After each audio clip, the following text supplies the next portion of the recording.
Hello and welcome to Life with Francie podcast, a place where you will find all kinds of conversation like mental health, self-love, self-care, trauma, hobbies, and more. With this podcast, I want to create a place where we support one another to get to the next level in personal life and business life. Hope you enjoy this episode. Now, let's get this show started. On this episode, I have the pleasure to talk to Christine. I found her, or she found me, in Women in Podcasting group. Oh my gosh, that group is amazing. If you're in podcasting or you want to be in podcast, you have to be in that group. Anyway, she is a relationship coach. Her mission and passion is to take thousands of people through her process of creating the love relationship of your dreams by yourself without involving your partner. Now, that's intriguing. Welcome, Christine, to my show. So tell us, what is life with Christine right now? Oh man, that is such a loaded question. First of all, thank you, Francie, for having me on. Um, that is a loaded question. And I think what life with Christine right now is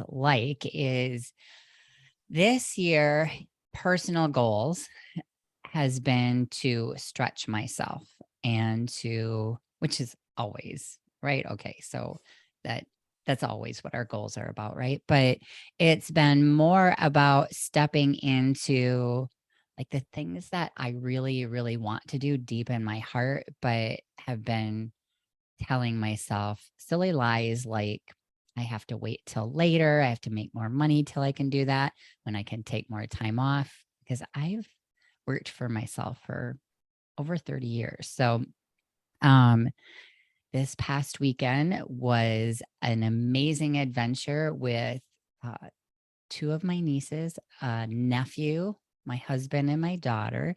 We went whitewater rafting, which I had never done, and it was amazing. I almost went in the drink. But my husband like grabbed on and pulled me back in the raft. And then we Mm, did a high ropes adventure. And I'm trying, like, I have just been marinating in it for the last couple days and just smiling. And I think one was that I did plan it, I did follow through. And I think the dynamic of being with the kids as well, and not that we haven't done things with them, but they loved it. They were a little afraid before because they're 11 and then two are 14, but they were like, I told them I wanted to go back in the spring when um, the, the whitewater is actually more rough because the water is higher. And they were like no time delay at all. They were like, we gotta go with you. So that has oh, been like right now, that's what I'm experiencing. And so kind of just like to some people that might not seem like much. I did a girls' weekend at the end at Memorial Day weekend for those of you in the States. With 11 women. And this was just like a group plan. One woman that I knew invited me. So it wasn't like a retreat. And that was my first, like, we went to Colorado, we hiked in the mountains. And that was my first, what I would call woman's weekend that wasn't part of an event, right? Like I didn't yeah. pay money to be part of somebody else's retreat or something like that. Girl, So sign me up. Where do I I sign up? know, I know. It was, and it's part of something I do. Like pre-COVID, I haven't done it since pre-COVID, but I put on like retreats like that. But um just like a group of girls going and hanging out. And there's a story behind all of this part of my past, but I haven't in my life I've had a lot of female friends, but I keep a distance in those relationships. I have learned from my mom, that's where I learned it, is to not trust women. So I think in that very first relationship, Yeah. have learned and seen a pattern in my life. And so that I'm breaking that pattern. Like I can have close relationships with anybody and I get to decide no matter, what they do, I get to decide. They're not, it's always been they're the ones that are going to hurt me, Yeah. so that was a fun kind of breakthrough. And that's what I'm working on this year is like pushing past those limiting beliefs. That's awesome. And yeah, for me growing up, I don't know, I guess I just had so many cousins that were females that were my friends that I Mm, really didn't have like too many friends in school that were females. I always went with the males. But like as you're getting older, you want that female energy and you want to talk yes. about dreams and the Yes. day and go for a walk. I see you're super active. I Mm, work for the post office. So that's the whole exercise that I you're need. When I'm home, I just want to chill. right. You're active. I had a client. So for 30 years, I trained athletes and I had a client who I loved working with her, but she was a mail deliverer as well. And she like she had to hire somebody, she had to hire me to do she wanted to do an actual weight training program because she knew that when she went home, like she was beat. And Yeah. and if I remember right, she came and worked with me on the days she had off. Yeah. Yeah. I have been focusing on my mental health before going into the physical, but I know that part of the physical is because of the trauma of the past. So I'm trying to work on that. It's been a long decade working through depression, and Mm, then the past 6, 7 years with anxiety. And on top of having crazy job hours, not having family, so having to build our own community. yeah. So it's been like 5 or 6 years that I built a pretty cool village that I have like at least 5 female friends on the Nice. 911, you know? Nice. So important. So important. Well, and it is really about one thing at a time, like really work on that mental health part because as you do that work, all the other stuff will improve as well. And then when you feel, and I'm sure people have told you this, but then when you start to feel, when you're trying to do too many things at one time, nothing gets done really effectively. Yeah. So, and I think you have it right because so many people want to fix their outward appearance, right? So they're spending the money on exercise and diet plans. And the truth is, all of that is, you're going to fix that. I mean, obviously, if you want to build muscle, you have to do some exercise, weight resistance training, but it all starts in your brain. Right. So once you start to let go of some of your limiting beliefs about yourself, about other people, or whatever it is that, we all have limiting beliefs about all sorts of things. And then there's all other dynamics that come into that, into why we have those limiting beliefs. So you're doing it in the right order. You have your priorities straight. Oh, thank you. At least somebody thinks so. For sure. For sure, girl. Believe it. Thank you. And talking about limiting beliefs, I mentioned earlier as I was looking at your website that you was part of the life coach school, and I'm gonna try Yes. not to act like a super fan of Brooke Castillo, It's but all right. that she teaches the module of Yes. like feelings make your thought, no, your thoughts make your feelings. Yeah. So it's called the thought model. And I don't usually talk about it like she does, Yes. but it's basically our circumstance. whatever it is that we're facing, we have thoughts about it. So, like in our marriage, let's say two people are coupled together, partnered, and maybe you have thoughts that my partner isn't loving enough. Let's say that. Mm-hmm. And then, so the circumstance, though you might have feelings about it and lots of thoughts about it, it's really neutral. The fact that, like, I'll use myself, Chris and Jeff, my husband's name is Jeff. And so, like, the truth is, him and I are married. I have lots of thoughts about that. He has lots of thoughts about that. But to somebody like you, there's no thoughts about it. It's totally neutral. So then I have a thought like, he's not loving enough or whatever. And then that makes me feel, I don't know, maybe resentful. And then that feeling dictates how I show up. Like the Mm-hmm. words I say, the actions I say, the words I don't say, the actions I don't take, all the, busyness going on in my head. And then the result I get from that really parallels my thought.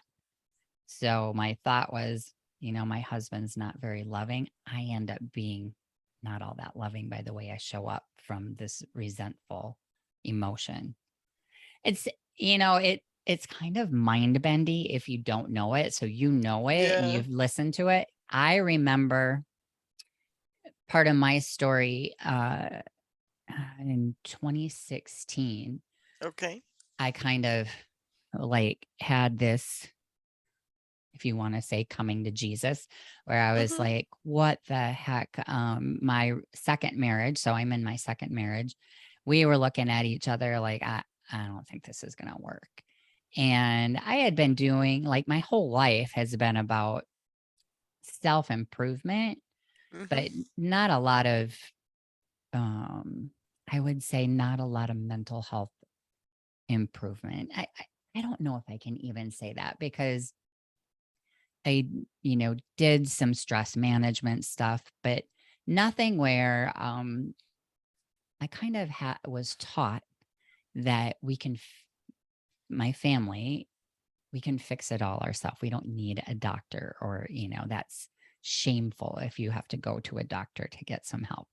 And so I had a lot of shame around getting help. But at that point, I was like, I am done acting and pretending. I'm going to go find help.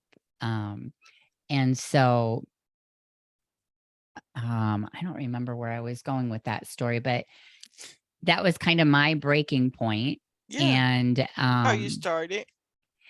yeah, so oh yes, and how the model was presented to me. Got it. I'm back. I'm tracking.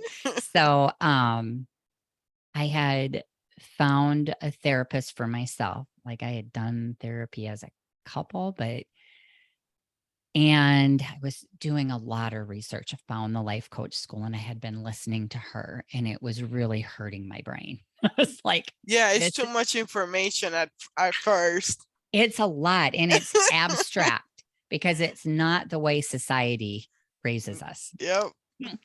And so I remember taking one of the podcasts, and it was very much, I don't know if she was actually talking specifically of like, this is the model, but she was talking about, our thoughts creating our feelings and our results.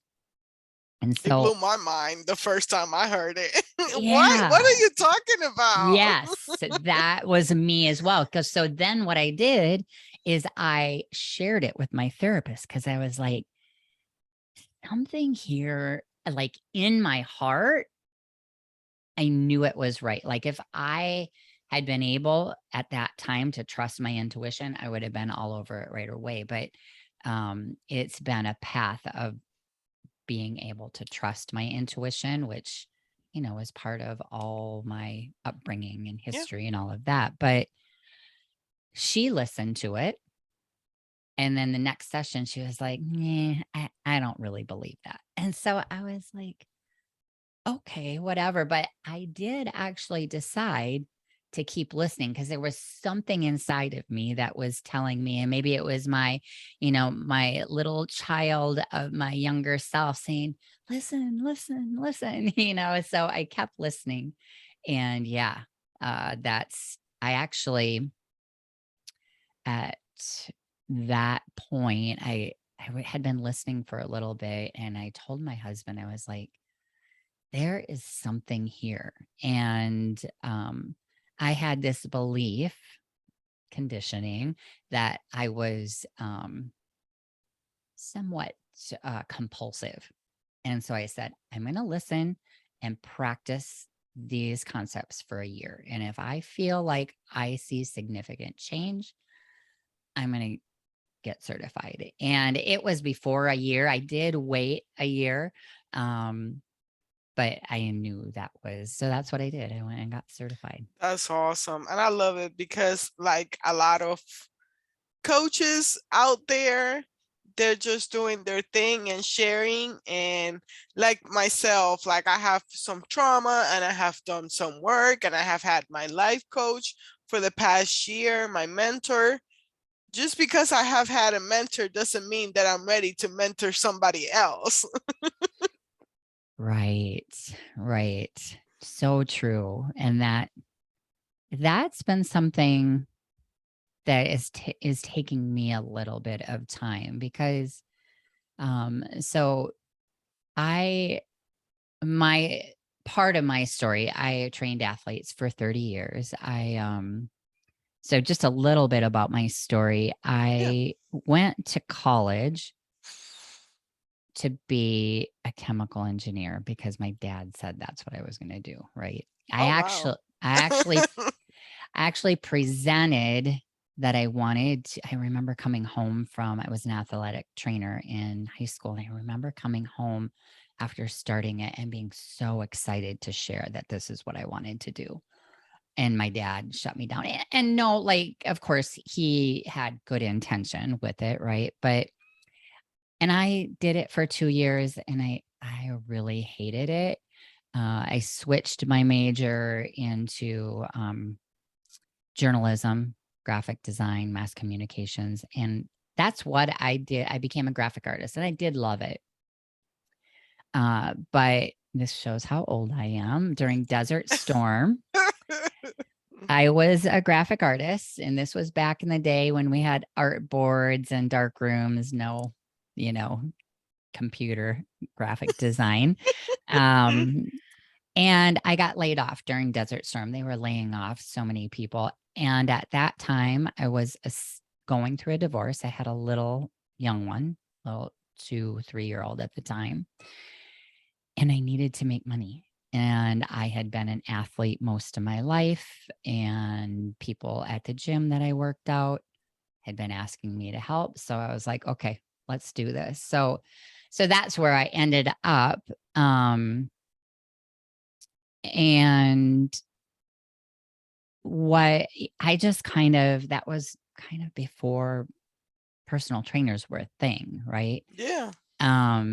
And I felt really confident with that. And I remember towards the end when I was considering like what my next phase would be in my life, because around 2017, I decided I just had to get out of that industry.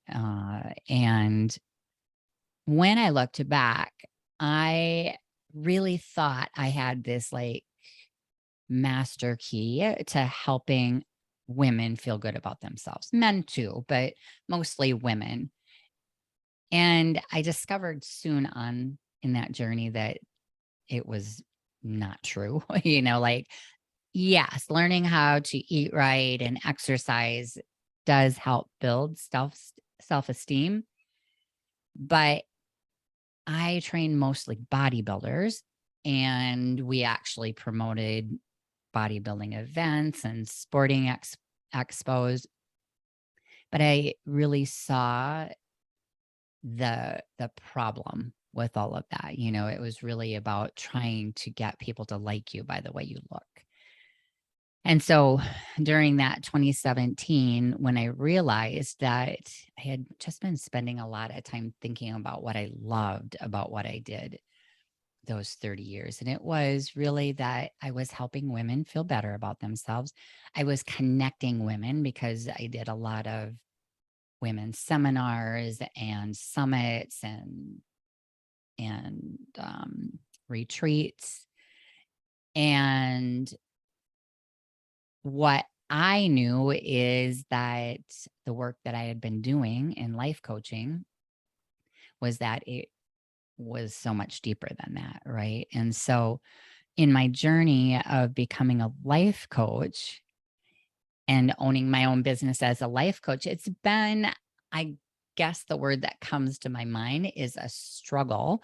But to what you were saying, like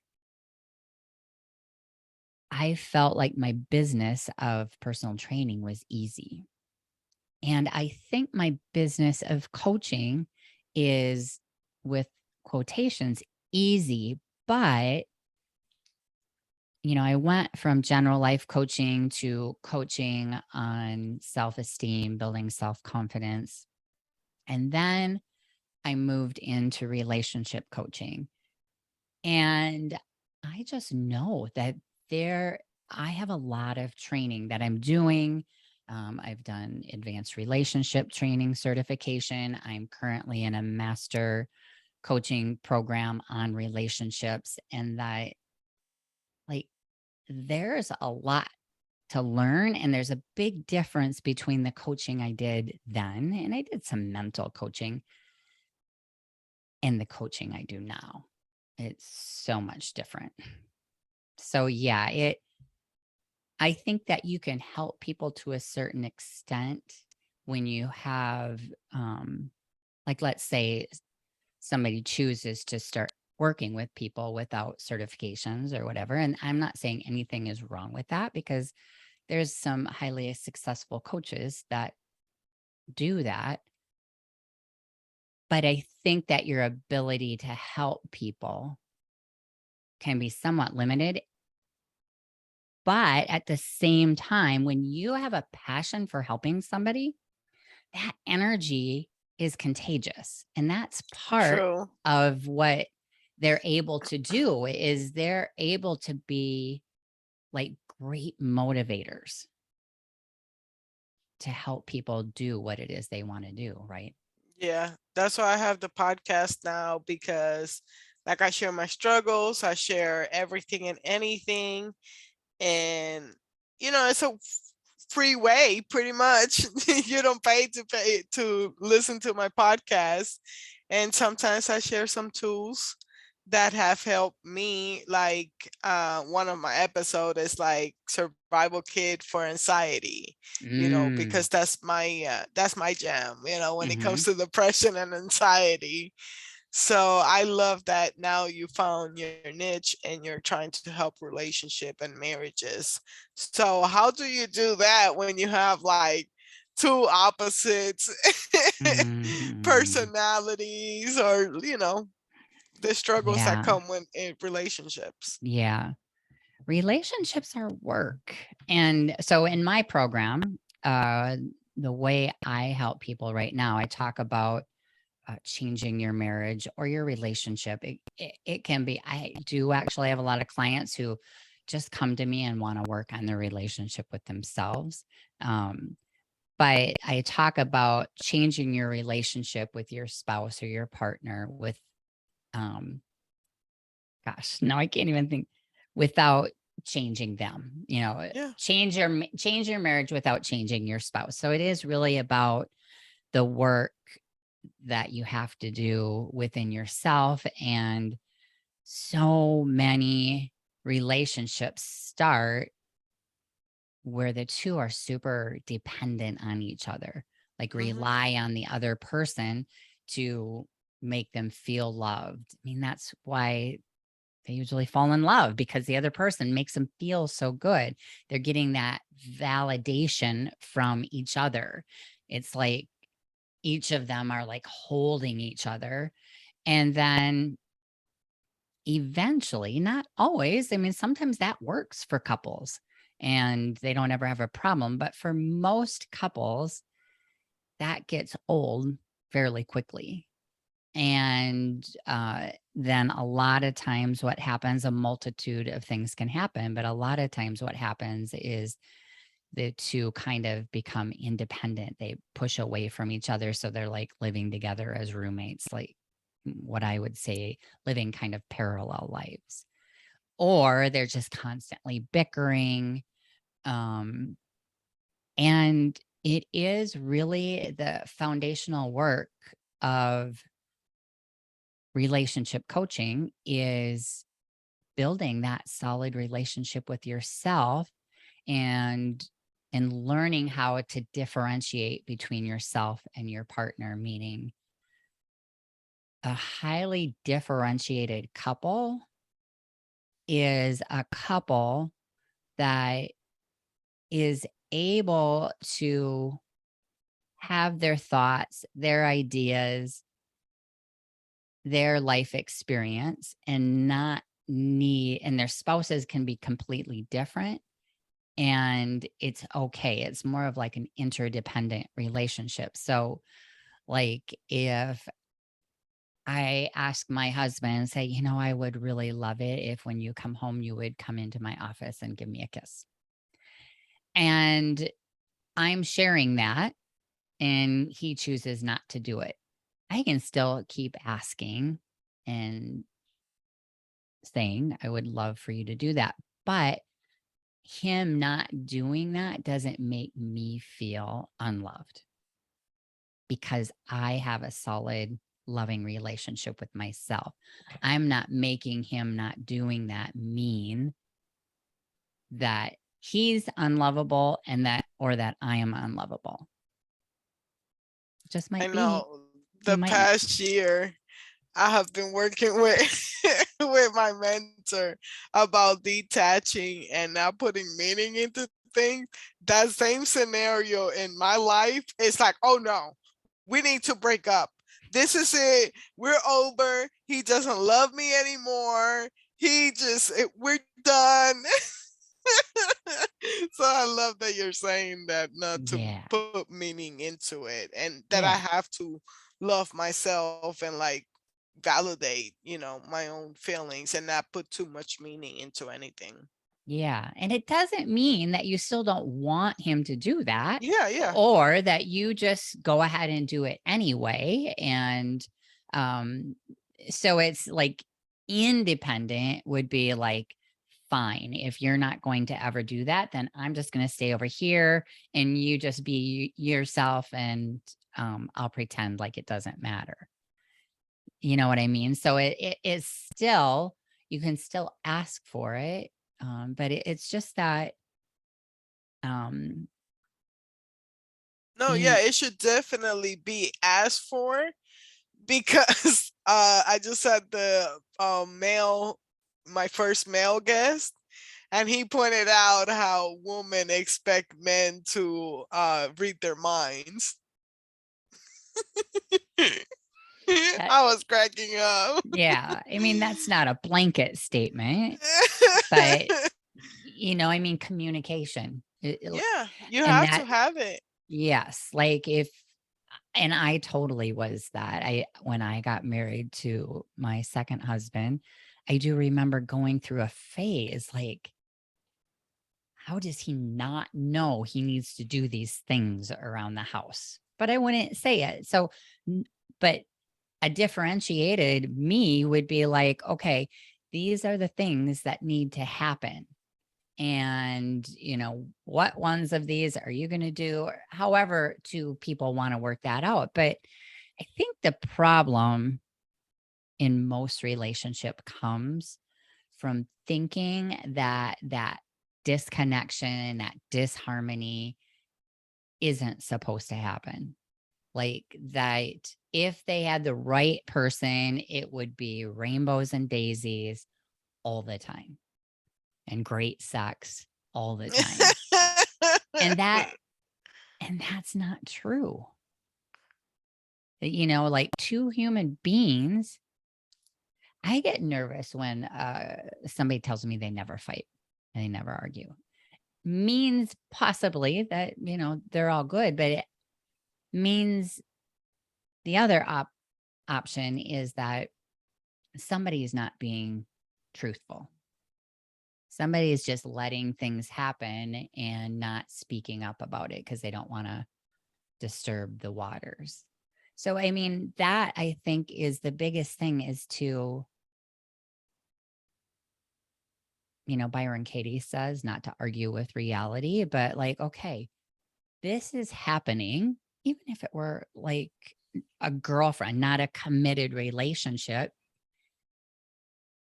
we could just be like, well, screw you. You've been my best friend for 30 years, but we're done. And it seems simple, right? Because there's no contract or anything like that. Or we could be like, hey, this is what happened for me. Can we talk about this? And maybe we can come to an understanding and set it aside and keep being friends. You get to decide whether you want to do that. But I think that the biggest thing is to not be surprised that things aren't working, because oftentimes we're not being honest. We're not showing up with it, with our values and with our integrity. We're, letting our spouse do things that bother them and we're not confronting it that are bothering us. So, like, I commonly hear women talk about, he comes home, he just sits on the couch and watches the screen all night. And okay, well, first, we can talk about how that feels for you and all of the things. But, when we distill it down, why aren't you just having an adult conversation about what you want? Yeah, no, and I have a poly relationship, and I say the difference between everything, but one of the huge difference is the communication.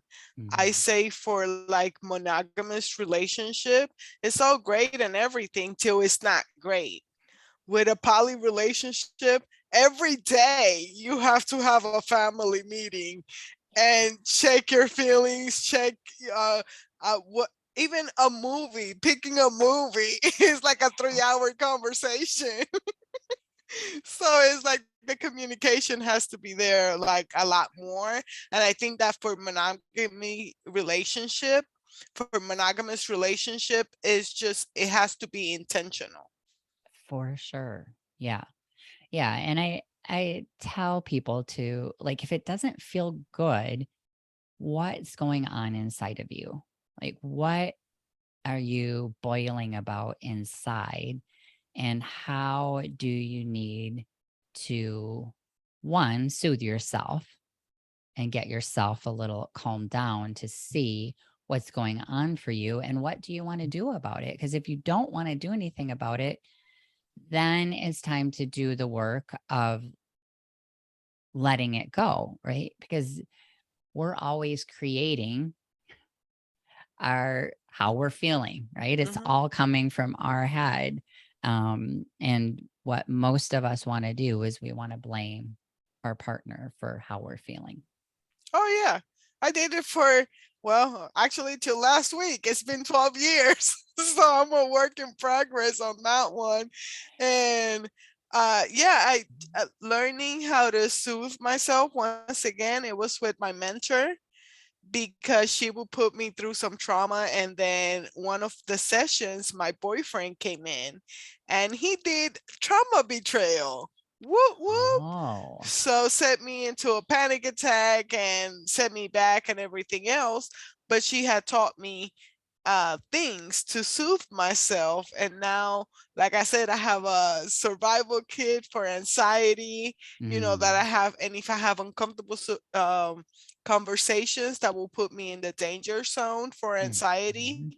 or triggered, then Yes. you will see me rubbing my shoulders, rubbing my hands, like which my mentor just said it's been like a few sessions that I haven't rubbed my hands. Yeah. Well, and you're changing your neural pathways, right? So, like, one, you have to figure out what your triggers are that send you into that, for you, that anxiety. And it's one thing when you recognize, okay, these are some of the things that can send me there. But that process of changing those neural pathways is intricate and takes time. So you still might fall into the trap plenty of times, but the initial awareness is the first step of change. Like, once you recognize it, then, it's the different levels of awareness. A lot of times in the beginning, you're not aware of what you're doing till afterwards. But then if you keep working through it, going through the self soothing and emotional regulation, and then you come back and you discuss whatever it is you need to discuss, and eventually, you fall into the hole of that trigger, that anxiety Mhm. hole, less often. And over time, you just, that trigger isn't even a trigger anymore, because you've changed the way you think.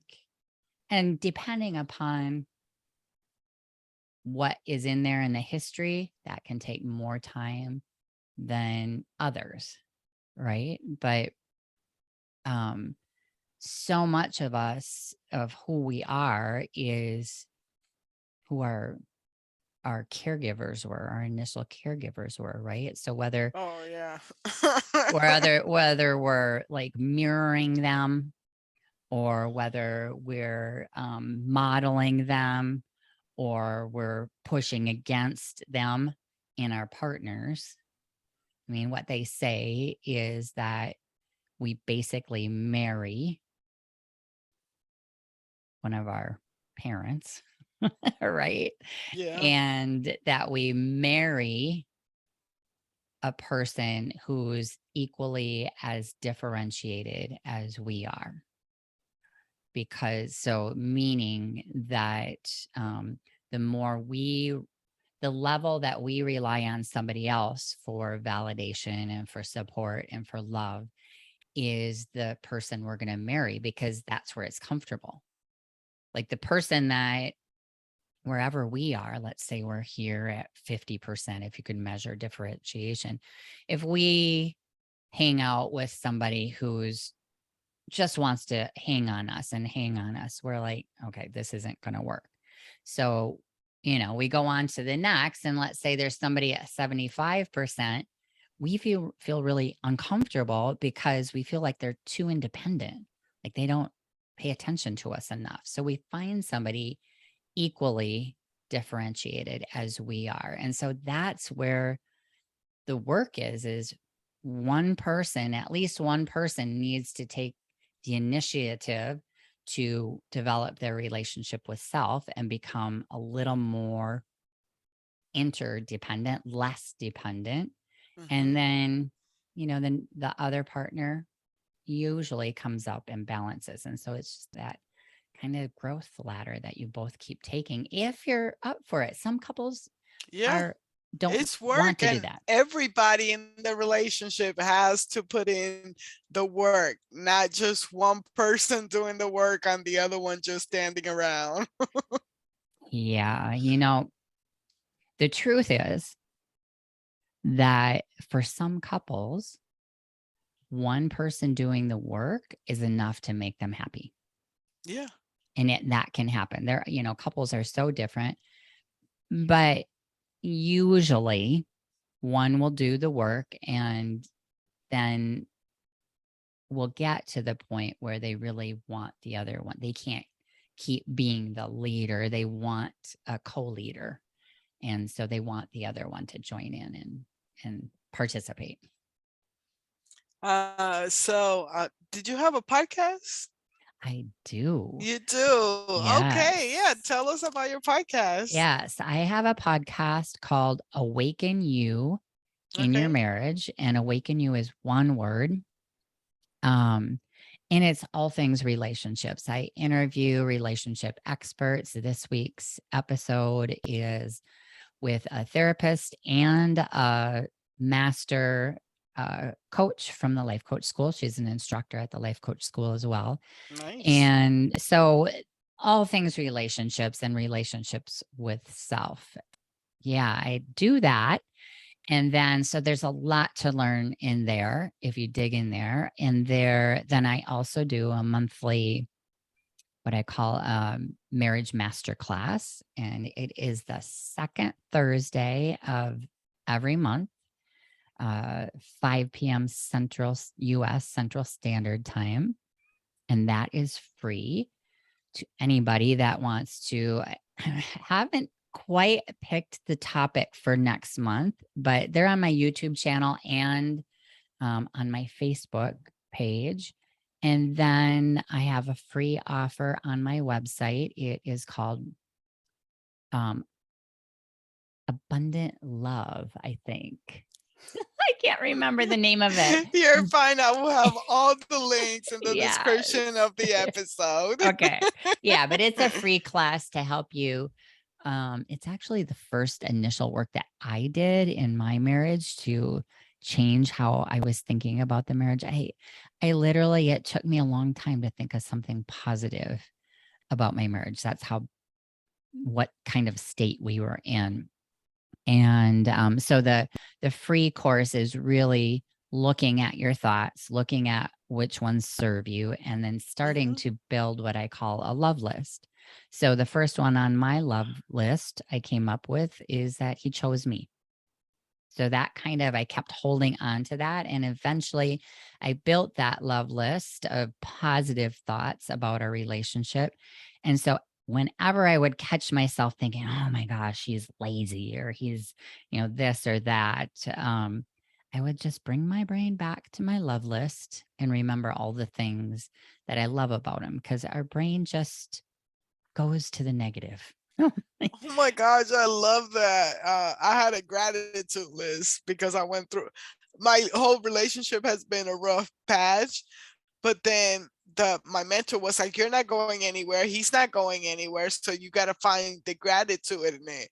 And I was like, gratitude, what? I love what? Yeah. But I love that you have a love list. Mm-hmm. That's so Yeah. cute. Yeah. And I have people keep it on their phone. So even like if they're at dinner and they're like, "Argh," I mean, of course, I highly recommend you don't pull out the phone at dinner, but it's something that if you practice it enough, you'll remember. That first one, I'll always remember. I could at least keep saying, he chose me. He chose me, so yeah. I love that. Well, thank you so much for your time. Anything else that you want to plug in before we leave? I don't think so. I mean, I think that really what I wanted to share is that if you're feeling stuck in your marriage, if you feel like maybe you married the wrong person, or if you left, it would be so much easier. One, if you left, you would still be taking you with, right? So Yeah. I really, as much as possible, tell people to do the work on themselves while they're still in the relationship. I mean, you certainly can change the circumstance and leave, but it will be so much more motivating to do it when you're in a relationship that you're not happy with, to help build your happiness. And then as you grow, you can decide every day whether I stay or whether you stay or you go. So just really that, to not think that anything has gone wrong, but that this is actually like the crucible that you needed to be put into to get to the best marriage ever. Because seriously, when you go through that, you get to create whatever it is you want. And it's so much more amazing than what you thought you had in the beginning of the relationship. And that anybody can book a free coaching session if they want to know what it's like to get coached on anything really, but I prefer relationship with self or on marriage. And yeah, I work with people one-on-one for 6 months. So 3 sessions a month where we dig into personal things and get yourself creating that marriage that you want. I love that. Well, thank you so much for coming on Yeah. my show. Yeah. Uh, yeah, I'm so happy that we had this time together. Yeah. Thank you for having me, Francie. You're welcome. So thank you so much for listening to another episode. All the links and everything talked about in the episode will be in the description. Hope you enjoyed this interview as much as I did. Have a blessed day. Yay.